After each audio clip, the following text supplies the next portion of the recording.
오늘의 말씀은 에베소서 5장 15절에서 21절 말씀입니다. 그런즉 너희가 어떻게 행할지를 자세히 주의하여 지혜 없는 자 같이 하지 말고 오직 지혜 있는 자 같이 하여 세월을 아끼라. 때가 악하니라. 그러므로 어리석은 자가 되지 말고 오직 주의 뜻이 무엇인가 이해하라. 술 취하지 말라. 이는 방탕한 것이니 오직 성령으로 충만함을 받으라.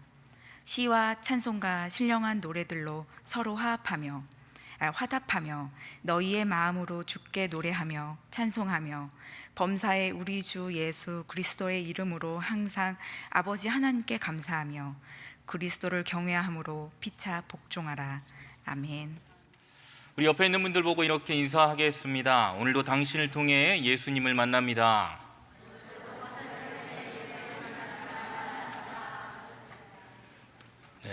제가 말씀을 전하기 전에 늘 똑같은 인사말로 이렇게 시작을 합니다. 궁금할 수가 있어요. 그러면 어떻게 나를 통해서 상대방이 예수님을 모르는 자들이 예수님을 만날까? 어떻게 나를 통해서 예수님께로 나올 수가 있을까? 실제로 경험한 한 가지 예화를 이 시간에 한번 나누고 말씀을 나누고자 합니다. 전에 교회에서 교육부를 섬길 때 있었던 일입니다. 지금 우리 교회에도, 우리 송영교회에도 예수생명축제라고 하여서 전도축제를 합니다. 그런데 그곳에서도 똑같은 그러한 전도축제를 한 적이 있었습니다. 그 전도축제 때가 아니라 그 기간이 지나고 나서 일이었습니다. 어떤 한 친구를 통하여서, 한 학생을 통하여서 어떤 아이가, 이렇게 태신자가 교회로 인도되었습니다. 의뢰하는 질문처럼 새신자에게 질문을 했습니다. 어떻게 우리 교회에 오게 되었는가? 그러니까 그 친구의 대답은 이랬습니다. 누구누구를 따라왔어요. 이렇게 이야기하는 겁니다. 일반적인 대답이지요. 그런데 그리고 나서 그 다음의 대답이, 그 다음의 말이 저의 가슴을 참 울렸습니다. 뭐라고 했냐면, 누구누구는 달라요. 다른 아이들과는 정말 달라요. 하는 말이었습니다. 이 친구가 예수님을 모르지요. 그러나 이 친구의 모습을 보고, 그 교회에 다녔던 그 친구의 모습을 보고 이 친구를 쫓아서 교회로 나왔다라고 하는 겁니다.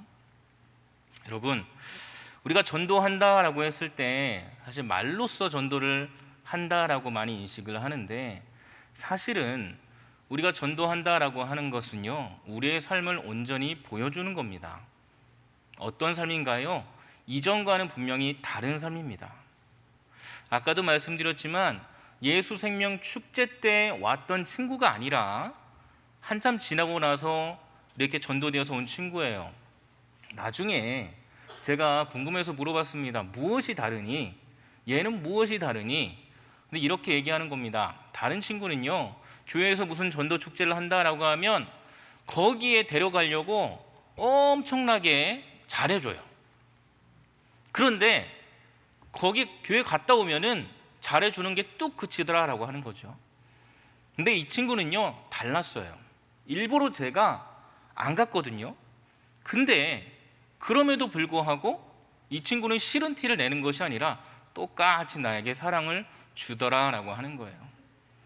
그러니까 그때서 얘가, 정말로 얘가 전하는 예수님이 누군지는 모르지만 얘가 정말로 다니는 교회 나도 한번 가고 싶다라는 생각을 하게 되었고 교회로 나왔다라고 하는 것입니다. 따라해 보겠습니다. 그리스도인은 달라야 합니다. 내가 진정 예수님을 믿는다라고 한다면요, 그런 고백의 삶이 우리의 삶 가운데 온전히 열매 맺어야 되는 줄로 믿습니다. 근데 달라야 한다라고 얘기를 하는데 틀리다라고 이렇게 잘못 이야기하시는 분도 계십니다. 그리스도인은요, 틀리면 안 됩니다. 내가 이 사람을 따라갔더니 죽음과 멸망의 길로 가게 되었다, 이렇게 들으면 안 됩니다. 내가 이 사람을 따라갔더니 생명과 소망을 얻게 되었다. 우리 모든 송영교회 성도님들은 후자의 말을 들으시기를 간절히 소망합니다.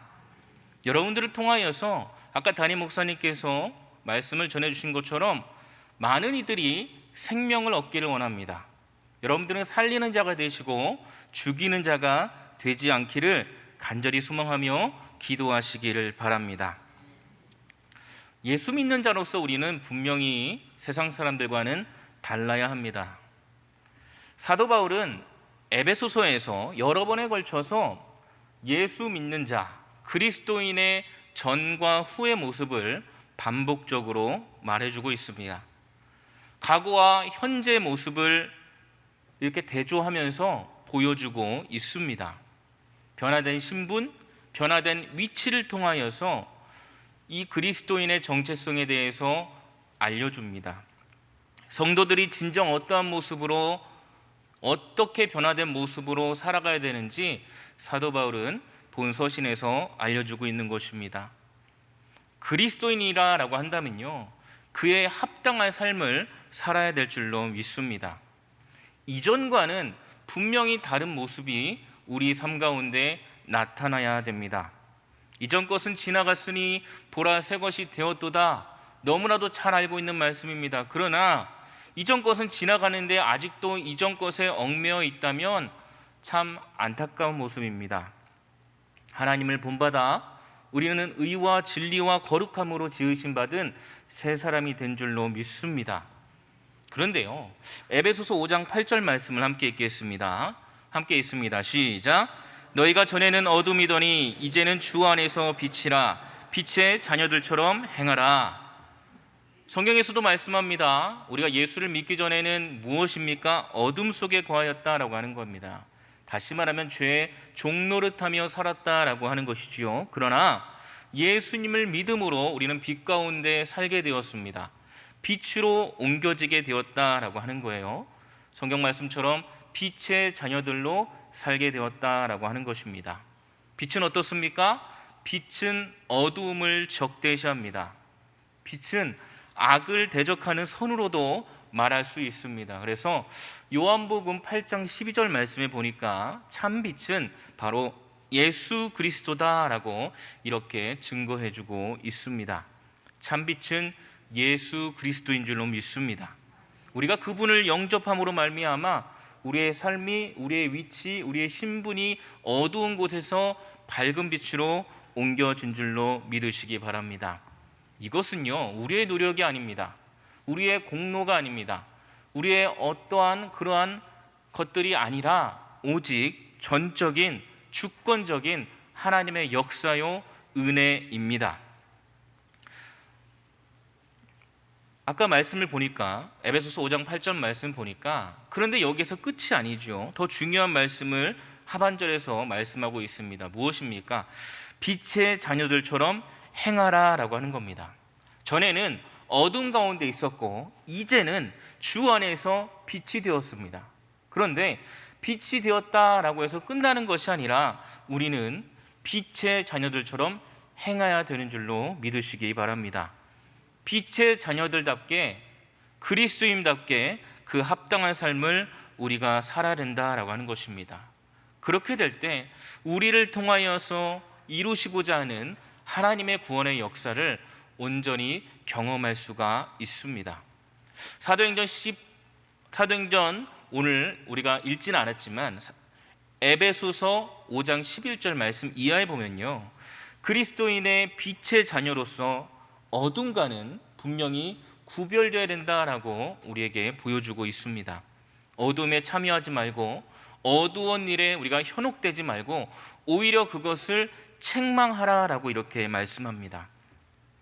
15절 말씀을 우리가 함께 읽겠습니다. 본문의 15절 말씀입니다. 그런즉 너희가 어떻게 행할지를 자세히 주의하여 지혜 없는 자같이 하지 말고 오직 지혜 있는 자같이 하여. 본문 말씀은 그런즉 이렇게 접속사로 시작이 되는 것을 볼 수가 있습니다. 앞에 있는 11절 이하의 그 단락에 있는 내용이 본절의 근거가 되는 것입니다. 뭐라고 말씀하나요? 어떻게 행할지를 자세히 주의하여 라고 이렇게 말씀하고 있습니다. 주의하다라는 원어를 살펴보니까요, 보다의 의미가 있습니다. 그러니까 주의 깊게 보다, 주의 깊게 알다라고 이렇게 이야기할 수가 있는 것입니다. 어떻게 빛의 자녀가, 그리스도인이 이러한 빛을 행할 수 있고 어떻게 그리스도인답게 살아갈 수 있는지 주의 깊게 살펴야 된다라고 하는 것입니다. 빛의 자녀들이 행해야 되는 삶은 무엇이라고 이야기하고 있냐면 지혜라고 이야기하면서 그 지혜를 강조하고 있습니다. 지혜 없는 자는 우리가 읽은 본문에서 보니까요, 어리석은 자다라고 이렇게 얘기합니다. 그래서 어리석은 자가 되지 말고 지혜 있는 자가 되라라고 이렇게 말씀하고 있습니다. 또 지혜 있는 자같이 하여서 세월을 아끼라라고 권면을 합니다. 헬라어 카이로스는 단순히 일반적인 시간을 이야기하는 것이 아닙니다. 기회 또는 적절한 기간 등을 이렇게 이야기합니다. 여기에서는 하나님께서 부여하신 특별한 기회를 말씀하고 있습니다. 세월을 아끼라라는 원어의 의미는 기회를 살아라고 하는 겁니다. 다시 말하면 세월을, 우리에게 맡겨진 그런 시간을 최대한 잘 활용하라라고 하는 것입니다. 왜 그런가요? 그리스도인은 이 기회를 잘 활용할 수 있어야 하기 때문에 그렇습니다. 성경은 이렇게 얘기합니다. 세월을 아끼라. 왜냐하면 때가 악하기 때문이다. 지금 우리가 살아가고 있는 때는요, 악합니다. 이 시대에 진정 하나님의 그런 말씀과 올바른 진리 안에 바로 세워지고자 우리를 돕고 우리를 세우고 우리를 알려주고 하는 것들보다는 우리를 현혹시키고 우리가 바른 진리로 나가지 못하게 하는 것들이 너무나도 많이 있습니다. 우리가 밖에 나가면 우리가 전도하는 현장 가운데서도 다른 무리들도 전도합니다. 되게 은혜롭구나 이렇게 하면 좋은데 가까이 가서 보면 이단들도 참 많이 있습니다. 우리가 접하는 매체들은 어떻습니까? 많이 여러분들이 보시는 유튜브라는 매체도 그렇고요. 또 여러 가지 영상 매체들을 보면요, 이단들이나 또는 분명히 성경에서 증거되지 않는 그런 외경이나 사람들의 말로써, 사람들이 듣기에 좋은 말로써 현혹하여서 우리가 분명히 진리 가운데 나아가지 못하도록 하는 것들이 너무나도 많이 있다라고 하는 것입니다.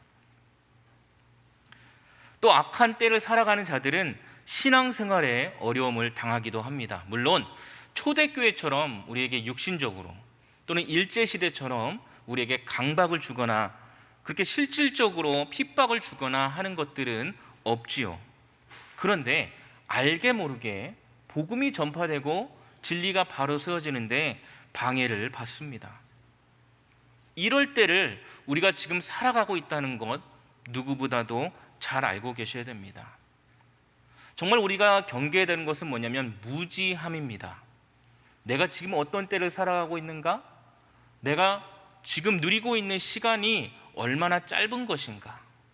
또한 내가 이 시간을 그냥 낭비하는 것이 아니라 잘 활용하면서 나아가는 것이 진정 하나님의 뜻인가?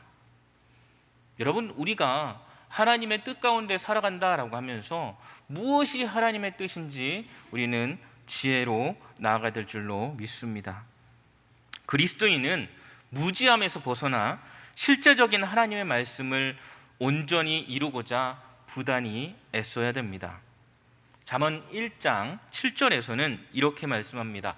여호와를 경외하는 것이 지혜의 근본이다라고 말씀합니다.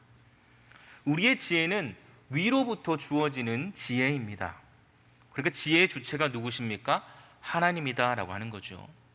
위로부터 주어지는 지혜는 성경을 보니까요, 성결하고 화평하고 관용하고 양순합니다. 긍휼과 선한 열매가 가득하고 편견과 거짓이 없습니다. 그 지혜로 그러니까 의의 열매를 맺을 수가 있다라고 하는 것이죠. 지혜로운 자는 하나님께서 맡겨주신, 하나님께서 허락하여 주신 이 시간을 낭비하지 않습니다. 모든 기회를 활용하여 악을 대항하고 선을 행하는 자가 바로 지혜 있는 자다라고 하는 것이죠. 지혜로운 자는 어떻게 행할지를 주의 깊게 살펴야 하나님의 뜻을 이루는 자입니다. 그러나 위로부터 주어지는 지혜가 있는가 하면 땅으로부터 행해지는 지혜도 있습니다. 악한 때에는요, 때론 선행과 온유함으로 이런 지혜가 행해지는 경우가 있습니다. 겉보기에는 다 똑같아 보여.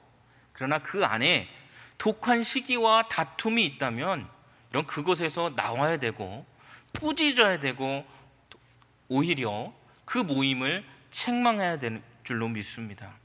왜냐? 거짓된 선행이기 때문에 그렇습니다. 바른 진리 안에 세우는 것이 아니라 그리스도인을 그리스도인답게 행하는 것이 아니라 그리스도인답지 못하게 우리를 무너뜨리려고 하는 그런 악한 세력의 어떠한 행위이기 때문에 그렇습니다. 시기와 다툼이 있는 곳에는 어떻습니까? 악한 일이 존재합니다. 우리는 진실로 우리가 그리스도인이고 지혜 있는 자가 되어서 하나님의 뜻을 온전히 이루고자 한다면 우리에게 주어지는 지혜가 하늘로부터 주어지는 지혜인지 땅에서부터 비롯된 것인지 분명히 분별해야 될 줄로 믿습니다. 그래서 빛의 자녀로서 어떻게 행할지 자세히 주의 깊게 살펴보시길 바랍니다. 하나님은 우리에게 바라십니다. 우리가 어리석은 자가 되지 않고 온전히 하나님의 뜻을 이해하고 하나님의 마음을 이해하고 그분의 뜻 가운데 행하기를 원하십니다. 성경에 보니까요, 주의 뜻을 이해하라라고 말씀하는데 여기서 말하는 이해하라라고 하는 것은요, 분명히 우리가 알기에 그냥 단순히 이해하다라고 이렇게 이야기할 수 있지만 그보다도 더 깊은 의미가 있음을 우리는 알 수가 있습니다. 단순하게 이해하다라고 얘기하는 것이 아닙니다. 헬라어 시니 에테라 이렇게 얘기하는데요, 이거는요 어떤 것에 마음을 기울여서 파악한다라고 이렇게 얘기합니다. 또는 그 노력을 쏟는 것을 이야기합니다. 그러니까 그리스도인은, 빛의 자녀는 우리가 주의 깊게 살펴야 하는 것은요, 다른 그 어떤 유익을 위하여, 다른 그 어떤 것을 우리가 창조하기 위하여 그렇게 노력하는 것이 아니라 진정 우리의 마음이 하나님께로 향하며 하나님의 거룩한 일을 행하기 위해서 마음을 기울여야 되고요, 주의를 기울여야 된다라고 하는 것입니다. 다시 한번 말씀드리지만 우리가 지금 살아가는 때는 악한 때입니다. 그래서 더욱 우리는 주님의 뜻을 잘 분별하고 빛의 열매를 맺기에 힘써야 될 줄로 믿습니다. 성경에서 말씀하는 것처럼 옛사람을 정말 벗어버리고 거룩함으로 의와 진리로 새 사람의 옷을 입어야 되는 것입니다.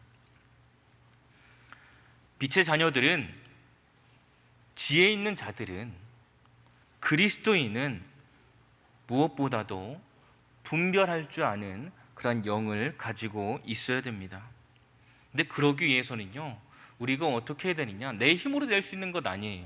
내 능으로 될 수 있는 것 아닙니다. 성령의 충만함으로 그 일을 경험하게 된 줄로 믿으시기 바랍니다. 근데 우리가 성령 충만함을 경험하기 전에, 이런 영적인 그런 거룩함을 경험하기 전에 우리가 이 세상에 살면서 이 세상에 속한 것들을 아직까지도 취하고 있는 것이 있습니다. 그런 연약함이 우리 가운데서는 보여지기도 합니다. 그래서 사도 바울은 뭐라고 해야 하느냐? 이런 연약함, 이런 어리석은 모습, 이것들을 이렇게 이야기를 하고 있습니다. 18절 말씀을 보니까요, 18절 말씀에 뭐라고 얘기하고 있냐면 술 취하지 말라라고 이렇게 이야기합니다. 사도 바울은 어리석게 살아가는 예로 술 취하는 것에서 이야기하고 있습니다. 에베소서 4장 19절 말씀을 함께 읽겠습니다. 함께 읽습니다. 그들이 감각 없는 자가 되어 자신을 방탕에 방임하여 모든 더러운 것을 욕심으로 행하되, 방탕하며 살아가는 자들은요, 육신의 정욕대로 살아가는 자들입니다. 주님의 거룩한 뜻을 분별하고 그 뜻을 이루고자 살아가는 자들이 아니다라고 하는 거죠. 세상에 얽매여서 세상의 쾌락과 정욕, 어둠 가운데 살아가는 자들입니다. 지혜 있는 자같이 행하지 아니하고 그리스도인답게 행하지 아니하고 바르게 분별하여 행하지 아니하고 어리석게 살아가는 자다라고 하는 거예요. 20세기 위대한 설교자다라고 이렇게 얘기하는 마틴 로이드 존스가 있습니다. 그 목사님은 술 취함에 대해서 이렇게 이야기했습니다. 하나님께서 주신 건전한 이성을 마비시킴으로 육신적 욕망이 자신을 지배하도록 만드는 것. 그러니까 하나님의 영이 충만하게 내 가운데 임함에도 불구하고 그게 아니라 하나님은 온데간데 없고 세상의 그 어떤 정욕과 그 욕심과 그 세상의 것들로 나를 완전히 지배하게 만드는 것이 술 취함 또는 어리석은 모습이다라고 이렇게 이야기하는 것입니다. 우리는 육신의 욕망이 지배하는 삶이 아니라 진정 빛 가운데서 하나님의 뜻이 우리 가운데 온전히 이루어질 줄로 믿습니다. 그런데 이러한 모습은요, 이런 술 취함의 모습은, 이런 어리석은 모습은 초대교회에서도 심각했던 모습이었습니다. 디모데전서 3장 3절의 말씀에 보면 초대교회 감독관을 세울 때 이러한 여러 가지 조건이 있는데 그것 중에 하나가 뭐냐면 술을 즐겨하지 않는 자였습니다. 방탕하고 방종하는 삶을 경계한 것이지요. 술 취함으로 인하여서 무절제하며 하나님의 뜻대로 행하기보다는 온전하지 못하는 모습으로 살아가는 것을 경계한 것입니다. 방탕이라는 단어는 헬라어로 아소티아라고 이렇게 얘기합니다. 이것은 술 취한 모습 또는 그 현상을 잘 보여주고 있습니다. 고대 헬라 시대에는 이 단어의 의미가 돈과 정욕 그리고 무절제하며 낭비하는 것을 말하고 있습니다. 그리고 이 단어는요, 아소티아라는 단어는 우리가 잘 알고 있는 탕자에 비유해 그런 탕자의 모습, 허랑방탕하고 방랑자의 모습으로 모든 것을 다 잃고 그렇게 살아가는 그런 비유에서도 사용하고 있습니다. 이와 같이 그리스도인들이 정말로 그리스도인답게 온전히 살아가기 위해서는요, 우리가 어떻게 행할 것인가, 우리의 삶을 주의 깊게 살피고 또한 그 뜻 가운데 지혜 있는 자로서 또한 하나님의 뜻을 온전히 이루기 위하여 우리가 진정 하나님 안에서 거해야 될 줄로 믿습니다. 술 취함만 이야기한다고 해서 나는 술 먹지 않으니까 나는 상관없네, 이게 아닙니다. 내가 술 취하지 않았는데도 술 취한 사람처럼 내 삶에 하나님은 온데간데 없고 이런 방탕하고 방종하는 삶을 살고 있다면 더 문제가 아니겠습니까?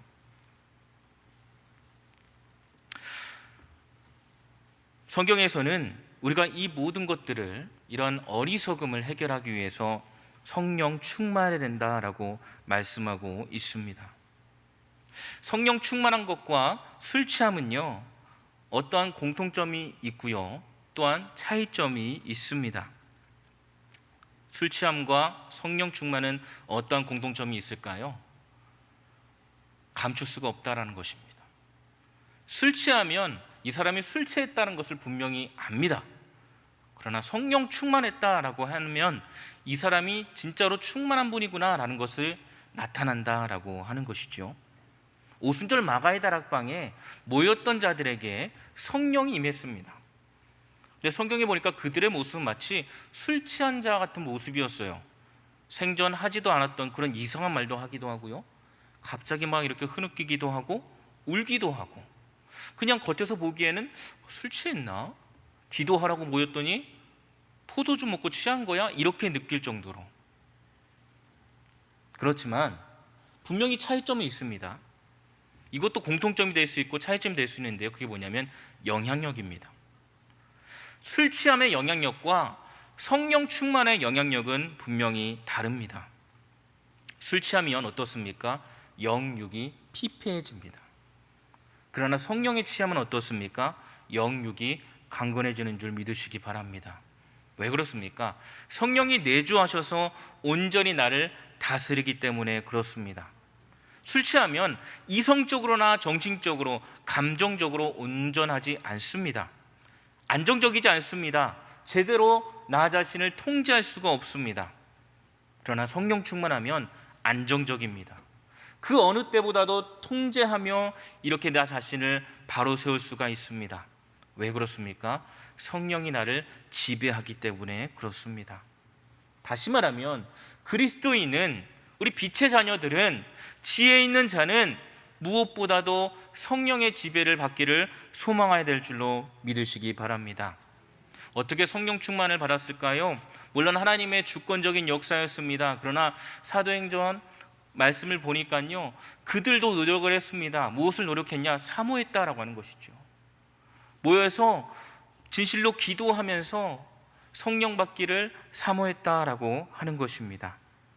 사랑하는 여러분, 우리가 성령 충만하기를 원합니다. 그런데 성령 충만 받는 것, 성령이 충만하게 내 삶에 채워지는 것, 이것은 이례적인 그런 사건이 아닙니다. 계속적으로 내 속에 채워져야 된다는 것입니다.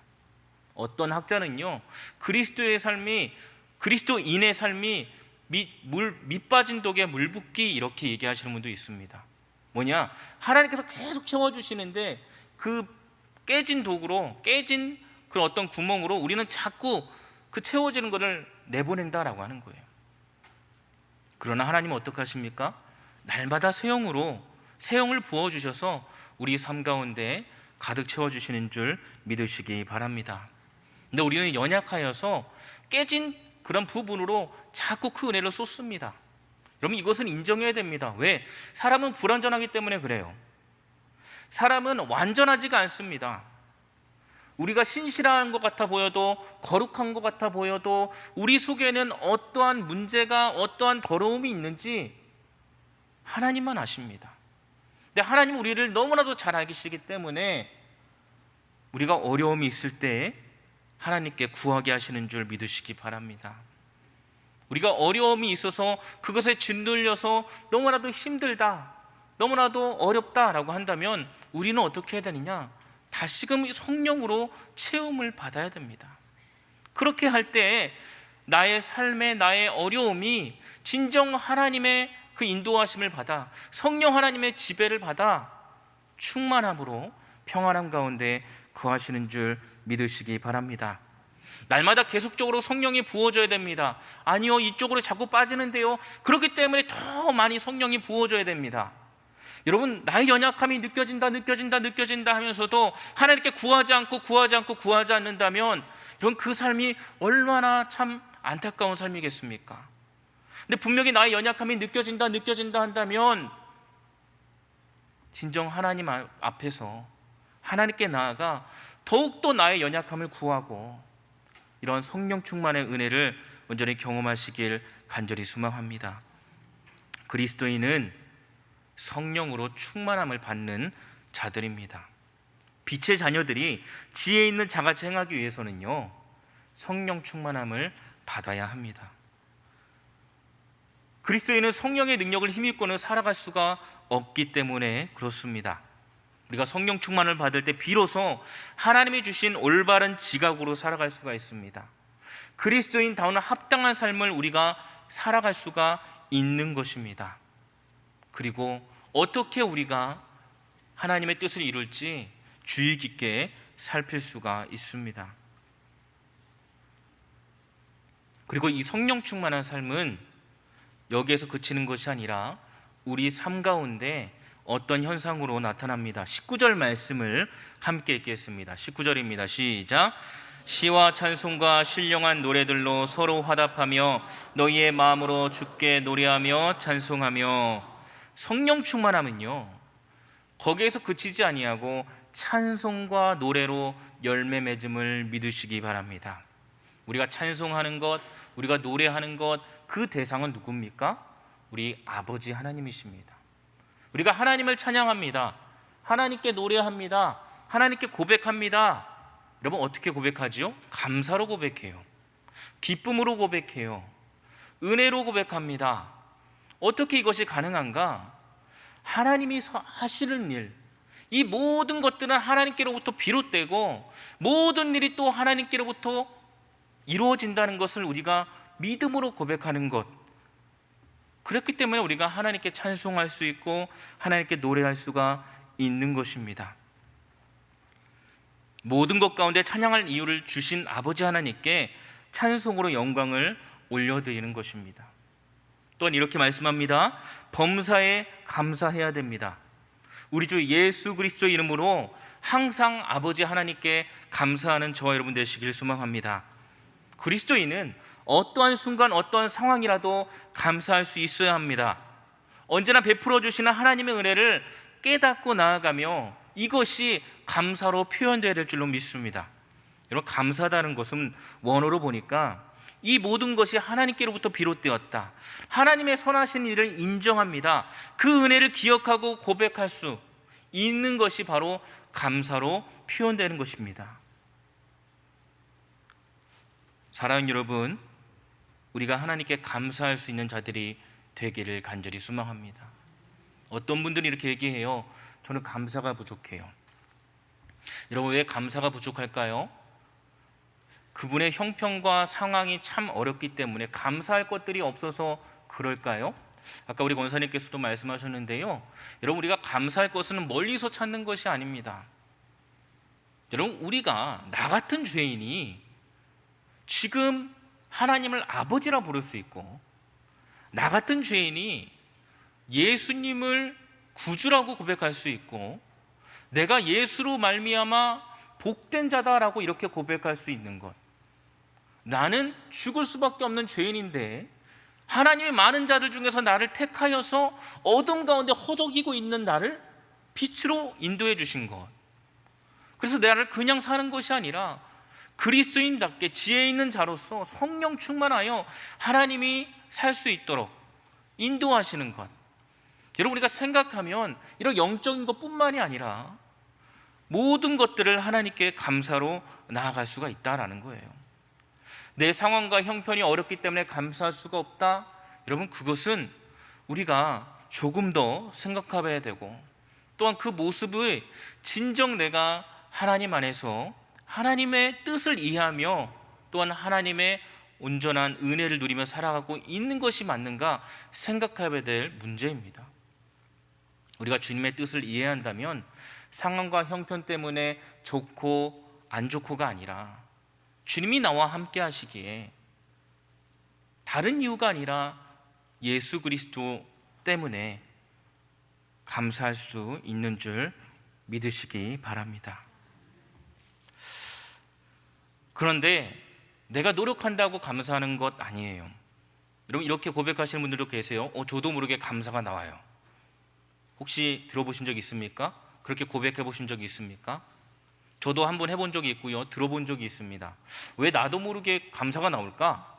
감사할 수 없는 상황인데 왜 그래요? 내주하시는, 내 안에 계시는 성령이 그렇게 역사하시는 겁니다. 때문에 우리는 연약함을 인정하고 날마다 아버지 하나님께 더욱더 나가야 될 줄로 믿습니다. 우리 그리스도인들은 그리스도인답게 살아야 됩니다. 세상과는 분명히 구별되고 다른 모습으로 살아야 될 줄로 믿습니다. 그러기 위해서 우리의 발걸음을, 우리의 삶을 주의 깊게 살펴야 합니다. 혹여나 우리 가운데 어리석은 모습이 있다, 우매한 모습이 있다라고 한다면 날마다 거룩한 십자가 앞에 내려놓는 여러분과 제가 되시길 간절히 소망합니다. 우리는 지혜로운 자같이 행해야 됩니다. 지혜의 근본은 여호와를 경외하는 것입니다.